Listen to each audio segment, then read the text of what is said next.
The hall was filled with flowers and golden lights, yet to her, it felt like a prison. Amelia sat quietly in the corner of the bridal room, her white dress heavy on her shoulders, her trembling hands clutching the bouquet. At 26, she had remained untouched, guarding her innocence like an invisible shield. And now, without love, without choice, she was being forced into a marriage with a man everyone whispered about, a soulless millionaire named Alexander Steele. He was ruthless in business, feared by competitors, and known for never smiling. His cold eyes seemed to pierce through anyone who dared to look at him, and Amelia had heard endless rumors about how he broke people with words sharper than knives, how he cared for no one, and how his heart was colder than the fortune he had built. She had begged her father not to do this, but her family's debt left her no escape. To save her family from ruin, Amelia had signed her name on the marriage contract. When the doors to the chapel opened, she saw him waiting at the altar. Tall, broad-shouldered, perfectly dressed in black. He didn't glance at her, not once. The vows were spoken, rings exchanged, and before she knew it, Amelia Steele was no longer herself, she was the wife of a man she barely knew. The car ride to his mansion was silent. She sat stiffly, her eyes on the window, while Alexander typed on his phone without care. Not even a word of congratulations, no acknowledgement of her trembling presence. The mansion itself looked like a fortress, steel gates, endless marble halls, and dark portraits lining the walls. Everything screamed of wealth, but nothing felt like home. Dinner was served, but Amelia couldn't eat. Her heart pounded as the truth crept closer. Tonight was their wedding night. The thought made her stomach twist, and her fingers gripped the fork until her knuckles turned white. Alexander finally looked at her, his voice low, deep, commanding. "You're pale. Are you scared?" he asked, not cruelly, but not gently either. Her lips parted. I don't know what to expect." He studied her in silence for a long moment, then pushed away his plate. "Come," he said simply. Her body went cold as he led her up the stairs, down a long hallway, and into the master bedroom. The door closed behind them with a click, and Amelia's breath caught. She stood frozen, staring at him, while he removed his jacket with slow precision. She expected harshness, indifference, even demand, but instead, he paused. "You've never been touched, have you?" His voice was quieter now, his eyes searching her face. Amelia swallowed hard, unable to lie. "No, never." For the first time, something flickered across his features. Not softness exactly, but curiosity, maybe even restraint. He approached her, his towering presence overwhelming, yet his hands did not reach out. Instead, he leaned close enough for her to feel his breath. "I don't take what isn't given," he murmured. Tears threatened her eyes as relief mixed with confusion. "Then why marry me if you didn't want me?" she whispered. His jaw tightened. "Because I needed someone who wouldn't betray me. Someone untouched by the poison of greed and lies. You were chosen." The words hurt and soothed at once.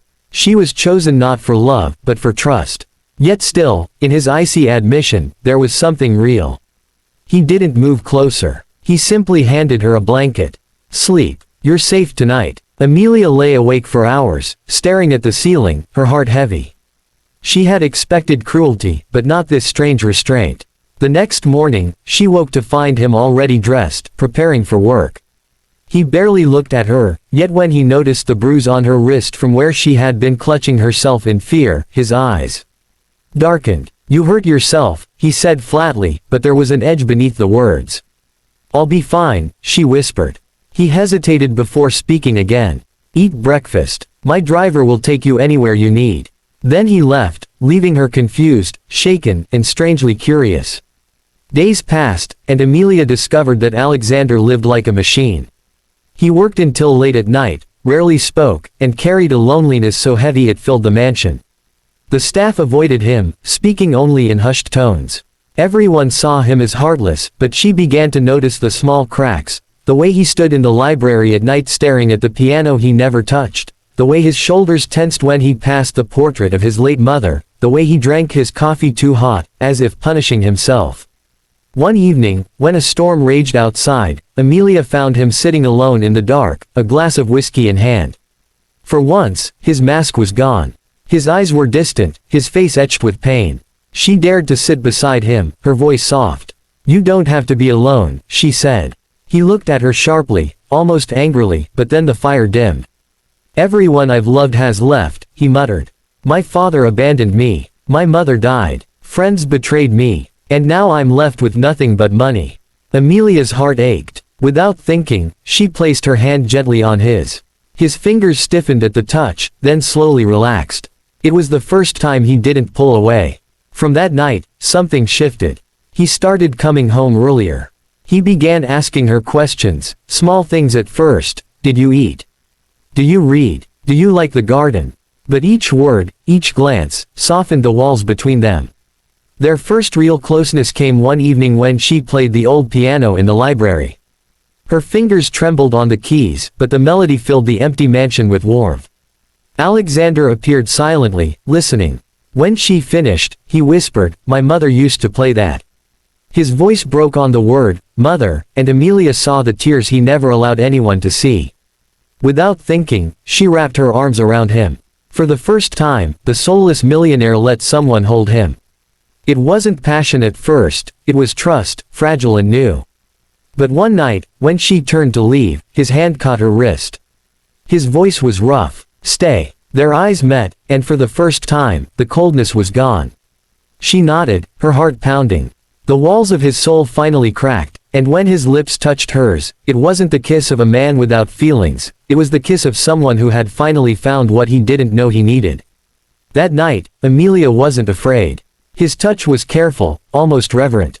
And though she had entered the marriage as a virgin, terrified of the man she was forced to wed, she discovered that beneath his armor, Alexander Steele was just a broken man longing for love. By morning, the world had changed for both of them. He no longer seemed soulless. She no longer felt trapped.